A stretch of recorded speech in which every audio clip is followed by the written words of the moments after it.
Berdiri. Aturan pernah jadi umat. Om Swastiastu. Sebelum memulai pembelajaran, mari kita berdoa menurut agama dan kepercayaan masing-masing.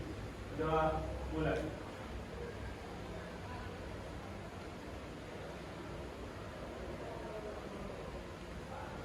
Berdoa selesai. Ya, silakan duduk anak-anak. Coba dicek dulu sampahnya. Kalau ada sampah, tolong diurut ya. Ada sampah? Ada. Kalau ada dibuang ya. Kita cek kehadiran terlebih dahulu ya. Ada yang hadir? Tidak ada. Tidak ada. Semua hadir. Oke, bagus sekali. Saya senang. Tepuk tangan dulu.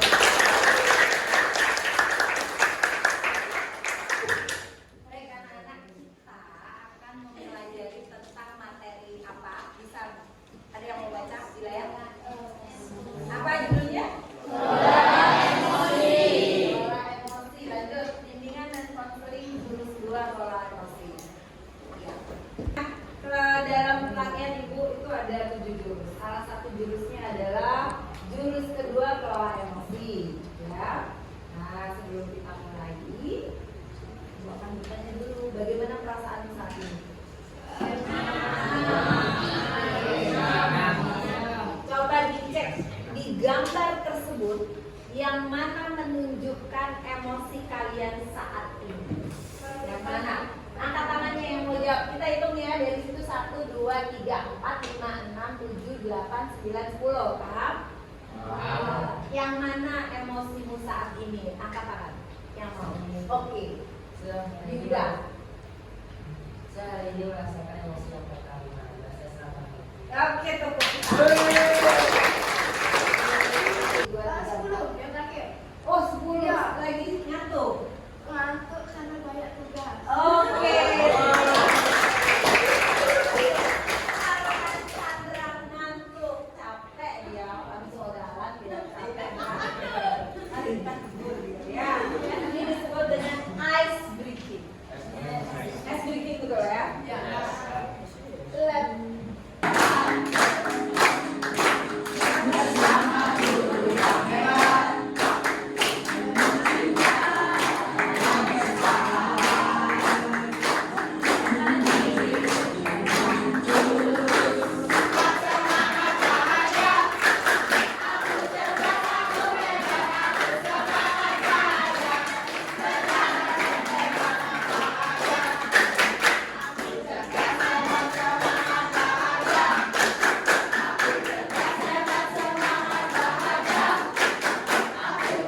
Ya, siapa yang mau baca capaian layanan pada materi? Silakan.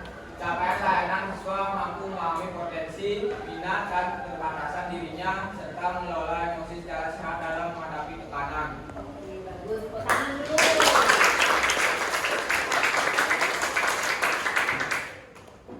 Next, tujuan umumnya. Siapa yang mau baca?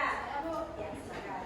Tujuan umum layanan melalui layanan BK klasikal, murid dapat mengelola emosi dengan tepat. Oke, bisa mengelola emosi dengan tepat. Ini tujuan pembelajarannya ya. Next, siapa lanjutannya yang mau? Oh ya, silakan. Tujuan khusus, melalui studi kasus, murid dapat mengenali berbagai jenis emosi yang sering muncul dalam kehidupan sehari-hari. Yang kedua, melalui diskusi kelompok, murid memahami penyebab dan dampak dari emosi yang dirasakan. Lalu yang terakhir, melalui video, artikel, dan tugas mandiri, murid mampu mengelola emosi secara sehat dan positif, serta menunjukkan perilaku yang terkendali saat menghadapi situasi sulit. Oke, bagus sekali. Jadi tujuan kita nanti akan ada studi kasus yang akan kita bahas dengan bagaimana menanganinya. Kemudian kita melalui diskusi kelompok, ada tugas pribadi seperti itu untuk memantapkan lagi biar mampu menerapkan bagaimana cara mengelola emosi dengan cara ini. Ya, baik. Lanjut kesepakatan kelas. Kita di kelas ini sudah punya kesepakatan kelas. Mari kita terapkan itu saat ini ya. Sudah ya? Ingat ya sama kesepakatan kelas yang sudah kita buat. Nah, kita sekarang menuju ke aktivitas. Jadi dalam pembelajaran ini ada yang disebut dengan ARKA.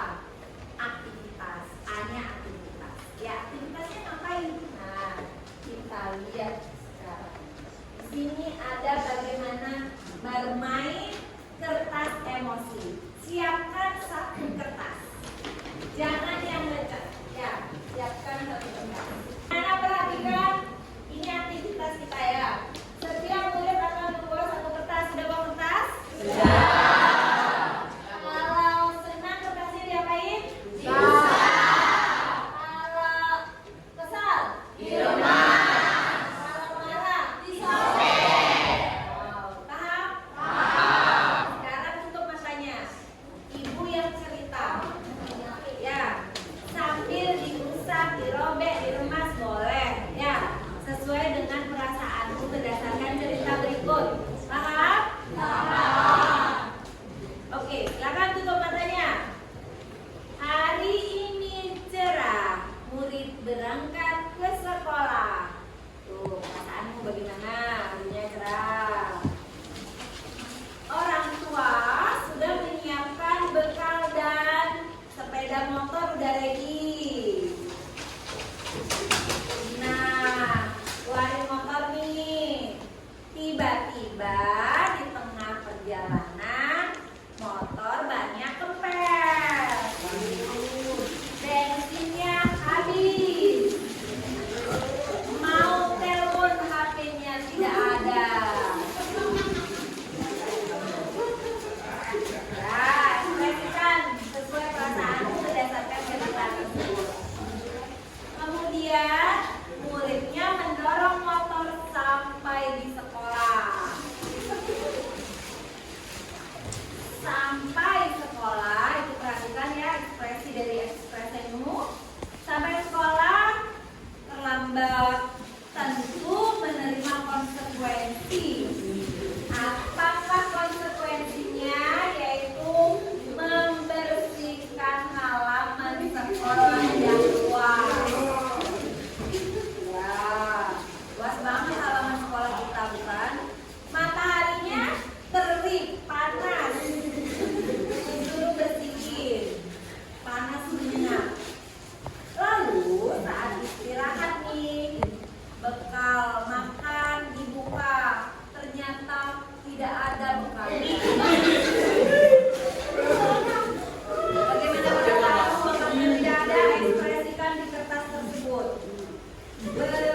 Nah, karena bekal nggak ada tapi lapar, mau minta bantuan pinjem uang sama temen, tapi temennya tidak ngerespon.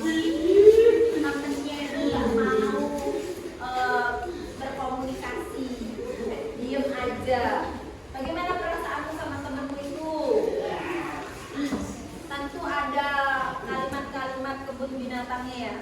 Nah, lalu nggak dapat pinjem uang ke temen yang inisialnya A. Nah, beberapa saat kemudian datanglah temenmu yang berinisial B. Teman berinisial B itu menyampaikan bahwa ibumu menelponnya, mengatakan bahwa uang saku, HP, dan bekal makanan tertinggal di meja, lupa dibawa. Lalu si B berbagi dia, karena dia si B bawa makanan, bekalnya dibagi dan juga dia punya uang lebih, dipinjeminlah ke kamu. Bagaimana perasaanmu?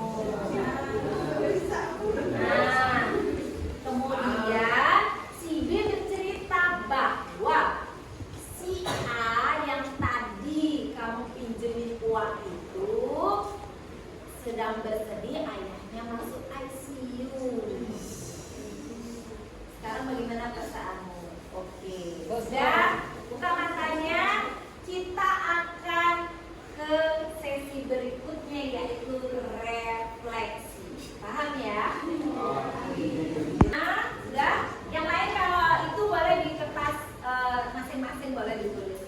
Tapi nanti kalau yang dikumpulin ya. Sudah semua bawa kertas. Sudah? Ini pertanyaannya, Ibu baca. Yang lain misalnya nggak Ibu kasih boleh di kertas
Menyesal nggak waktu kalian ada ekspresi marah itu? Saat yang mana nyesel? Kejadian apa? Saat tahu ayahnya si A masuk ICU. Berarti kan dia nggak nyaut karena dia juga lagi ada masalah. Tapi ya, nah jadi itu. Jadi mungkin karena dia bermasalah dia nggak nyaut sama kita ya. Yang pertanyaan berikutnya, jika kertas itu adalah teman kita, bagaimana seharusnya kita bersikap? Itu tadi kan keluar tuh kalimat yang tidak baik kan? Ya nggak? Waktu pinjam tapi nggak ini, kan kelontar kalimat-kalimat yang tidak baik pada temannya. Jika kertas itu adalah hati temanmu, berarti dia gimana perasaannya? Hancur. Bisa nggak kembali seperti semula? Nah, ngerti maksudnya? Ada nggak yang bisa ditarik dari pelajaran ini? Nah, coba. Jadi yang bisa saya simpulkan itu kita tidak boleh cepat-cepat merespon emosi yang sedang ada di dalam diri kita, karena agar tidak menyesal di kemudian. Ya betul, biar nggak nyesel karena bisa melukai perasaan temenmu, ya kan? Kalau ada temenmu yang kenapa, kasih jeda gitu, nanti kita belajar gitu ya tekniknya. Paham semuanya? Oke. Next ya, jika itu adalah temenmu, bagaimana seharusnya? Tadi kalau itu temenmu, bagaimana seharusnya bersikap? Jika kita lagi marah, harusnya dijeda dulu, meredam emosinya ya, biar tidak luka perasaannya, hancur kertasnya. Nah, kita akan ke konsep ya. Kita menuju konsep. Konsep itu materinya. Nah, sekarang siapa yang bisa menjawab pertanyaan ini boleh angkat tangan. Oke, silakan. Jadi pertanyaannya itu apa itu emosi? Ya, emosi adalah reaksi psikologis dan fisiologis seseorang terhadap suatu peristiwa, situasi atau stimulasi tertentu. Oke, betul sekali ya. Kita cek ya. Tepuk tangan dulu buat temennya. Jadi silakan dibaca ulang. Emosi adalah reaksi psikologis dan fisiologis terhadap situasi tertentu. Emosi bisa mengaruhi pikiran, tindakan, bahkan keputusan seorang. Ya. Emosi adalah bagian alami dari manusia dan tidak salah untuk merasakannya. Yang penting adalah bagaimana mengelolanya. Nah itu tidak apa-apa. Tapi yang terpenting harus wajar. Terus harus dikelola dengan baik. Ya, kalau emosi jangan langsung dikeluarkan. Ya. Gitu. Oke, next. Siapa yang mau baca lagi? Jenis-jenis siapa ya? Jenis-jenis emosi dasar. Ya. Menurut psikolog Paul Ekman, ada 6 emosi dasar yang umum dirasakan semua manusia. Yang pertama ada senang, di mana kita merasakan perasaan bahagia, puas atau gembira. Yang kedua adalah sedih, perasaan kehilangan, kecewa atau duka. Yang ketiga takut, perasaan terancam atau tidak aman. Yang keempat, perasaan marah, di mana kita merasakan tersinggung, frustasi atau terganggu. Yang keenam ada jijik, rasa tidak suka terhadap sesuatu, terkejut reaksi terhadap sesuatu yang tidak terduga, di mana emosi ini bisa berkembang menjadi bentuk emosi lain seperti cemas, malu, iri, bangga, cinta, stres, dan lain. Ngerti kan ini maksudnya? Nah, jadi ada 6 jenis emosi.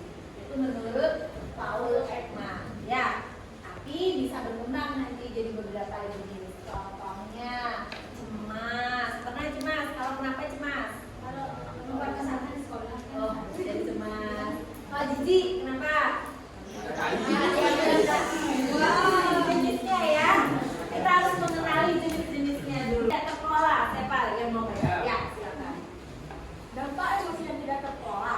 Jika tidak dikendalikan, emosi bisa menimbulkan perilaku impulsif atau bertindak tanpa berpikir, Ya. konflik dengan teman, malu, penurunan motivasi belajar, serta stres dan gangguan kesehatan mental. Oke, coba kalau tidak terkendali kan perilakunya jadi impulsif, tindakan tanpa berpikir. Bisa nggak kasih contoh? Bisa. Apa misalnya? Seperti yang cerita tadi, dia itu langsung meluapkan emosinya tanpa dia mencari tahu sebab akibat kenapa temannya nggak menjawab. Langsung ngoceh ya, ngomel gitu ya, ngomel. Nah itu ngomel. Contoh lain lagi misalnya, kalau marah biasanya langsung gimana? Selain ngomel, langsung berantem. Itu impulsif ya. Itu yang tidak terkendali. Itu bisa berdampak seperti itu jika kalian emosinya tidak dikelola. Ngerti maksudnya ya? Nah, kemudian kalau misalnya emosi kita tidak dikelola, apakah berpengaruh terhadap hubunganmu dengan orang lain? Pengaruh. Contohnya gimana? Misal, oh ya, coba. Dia ngomong biasa tapi kita itu namanya disangka sendiri. Makanya dia tadi berusaha. Pintar, cerdas, tepuk tangan. Ini ada siapa bisa baca yang paling tinggi mungkin ya karena silakan dibaca satu kolom. Ya, boleh siapa aja yang bisa. Teknik mengelola emosi. Ya. Kemampuan untuk memahami emosi, pikiran, dan nilai-nilai yang mempengaruhi perilaku dalam berbagai situasi. Contoh kalimatnya. Saya bisa mengenali emosi saya seperti senang, sedih, takut, malu, khawatir, dan lain-lainnya. Oke, next baca kalau dua. Kemampuan untuk mengatur emosi, pemikiran, dan perilaku secara efektif pada situasi yang berbeda. Contoh kalimatnya, saya tahu caranya untuk menenangkan diri saya saat marah, takut, khawatir, dan lain sebagainya. Oke, tahu caranya ya. Yang kolom berikutnya. Mengambil keputusan bertanggung jawab. Buat Pilihan yang tepat dan konstruktif pada situasi tertentu. Kalimatnya, saya memahami keputusan yang saya ambil dapat berdampak pada diri dan orang lain. Ya, silakan. Baca. Mengenali peta emosi. Dengan memahami peta emosi, kita setidaknya bisa mengamati perasaan kita bergerak dari satu bagian emosi ke bagian lain. Ya. Mengamati emosi adalah langkah awal dari mengendalikan tindakan. Tanpa mengamatinya, kita akan sulit mengendalikannya. Ibu kan sekarang memberikan kalian contoh emosi, dinamai, biar kalian kenal. Oh ini kalau begini ekspresinya marah nih, sedih kayak gitu ya. Seperti di gambar ini. Ya, ini gambarnya berbeda. Nanti ditulis di bawah gambar itu namanya apa? Paham ya? Jangan berkelompok boleh ya. Yang termasuk mana ini? Dengan bahasa Indonesia nggak harus sama dengan yang digambar. Ya. Menamai. Sudah 1 menit saja itu yang nomor 1.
kalian itu kita ibaratkan dinosaurus, emosi yang meledak dia.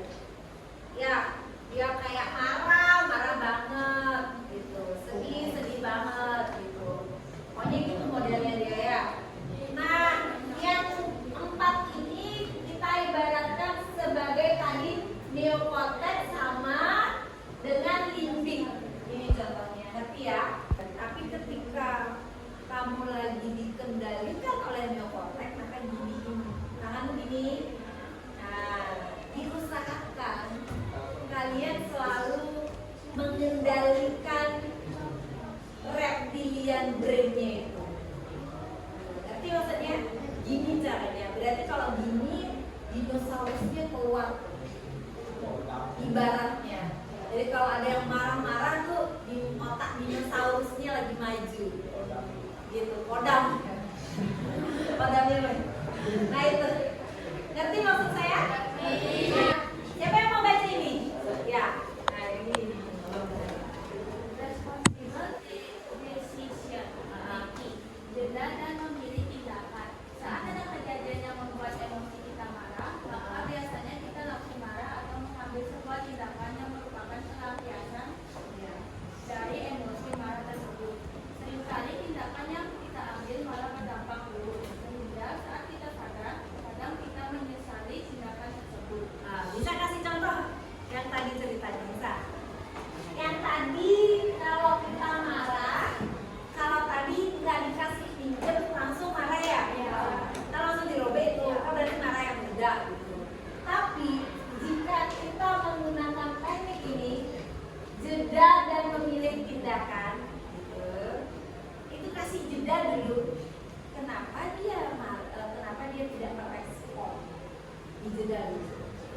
Jangan langsung marah. Paham maksudnya ya? Apa aja jedanya? Kita pilih sekarang di sini. Ya, jeda. Bisa nggak dibaca? Misalnya di jedanya dengan tarik nafas, count to 10 to pull off. Hitung 10 hitungan. Misalnya lagi marah nih, hitung dia. Coba praktekkan sekarang. Coba hitung 1, 2, 3, 4, 5, 6, 7, 8, 9. Itu tekniknya diambil, yang jeda tadi. Boleh ngambil. Kamu baca? Baca? Saya merasa namanya saat kamu menjelaskan perilakunya. Contohin ibu kasus misalnya kamu yang bikin apa? Sama temenmu misalnya. Ada sana. Nah, senggol. Ibu senggol. Tapi pakai kalau ibu senggol biasanya kamu apa kamu maunya gitu ya? Gitu. Stop, yes, stop. Alah, untung ada WA. Mama baru transfer uang bulanan. Biar berasa, saldo bertambah. Budi buka sosmed sekalian. Baca postingan, nyinyirin tim sepak bolanya yang keok. Sebagai penggemar setia, Oke, kita menuju ke bagian aplikasi. Tadi sudah ada aktivitas, refleksi, kemudian dilanjutkan dengan konsep, materinya budaya. Sekarang ke aplikasi. Aplikasinya kita bentuk ya, seperti tadi 2, 3, 4. Ya, ibu akan bagi lembar kerjanya.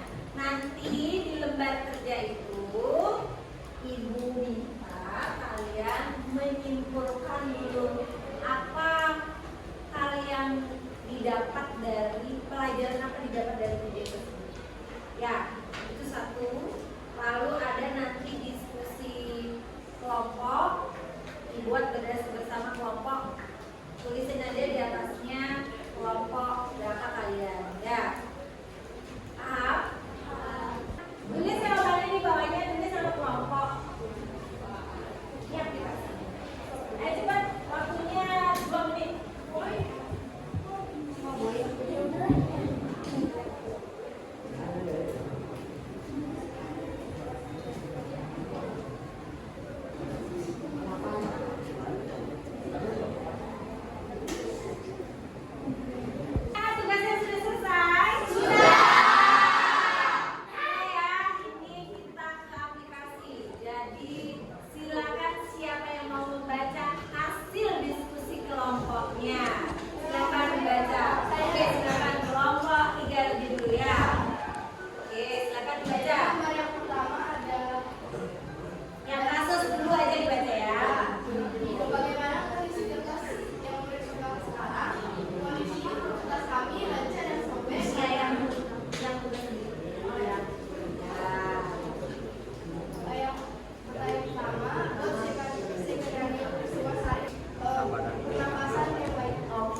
Bagaimana cara kita mengendalikan emosi dengan tidak merespon cepat peristiwa atau emosi yang kita alami? Pilih yang mana, jadi stabilizer atau jadi termometer? Tentunya jadi stabilizer karena kita harus dapat mengelola emosi kita tanpa dipengaruhi lingkungan sekitar. Bagus. Oke, sekarang kita akan membacakan refleksi dari kegiatan pembelajaran kita. Silakan. Baik, terima kasih. Saya mewakili dari kelompok 4. Ya. Refleksi, facts atau peristiwa. Ceritakan pengalaman Anda mengikuti pembelajaran pada hari ini dalam kelas. Apa hal baik yang saya alami dalam proses tersebut? Ceritakan juga hambatan atau kesulitan Anda selama proses pembelajaran pada minggu ini. Apa yang saya lakukan dalam mengatasi kendala tersebut? Ada orang lain dan juga depan. Oke, bagus.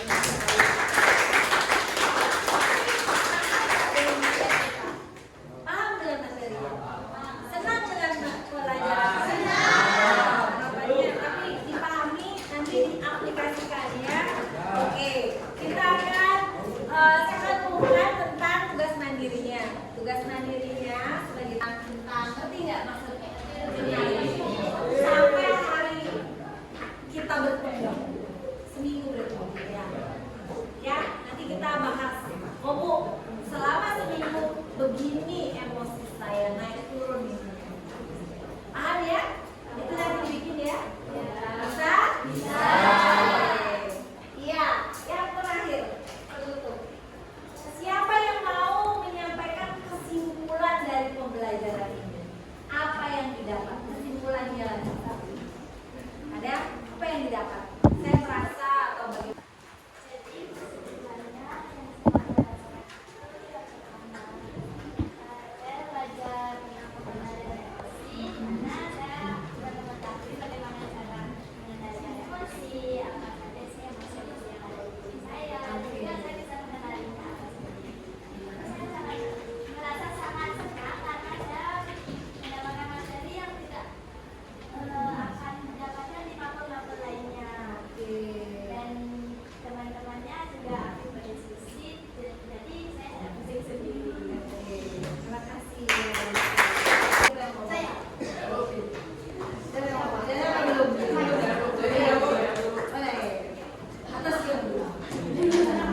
Kesimpulan, mengelola emosi bukan berarti menahan atau memendam perasaan, melainkan memahami, menerima, dan mengekspresikannya dengan cara yang sehat dan bertanggung jawab. Ini adalah bagian penting dari kecerdasan emosional, intelligence yang sangat dibutuhkan di sekolah.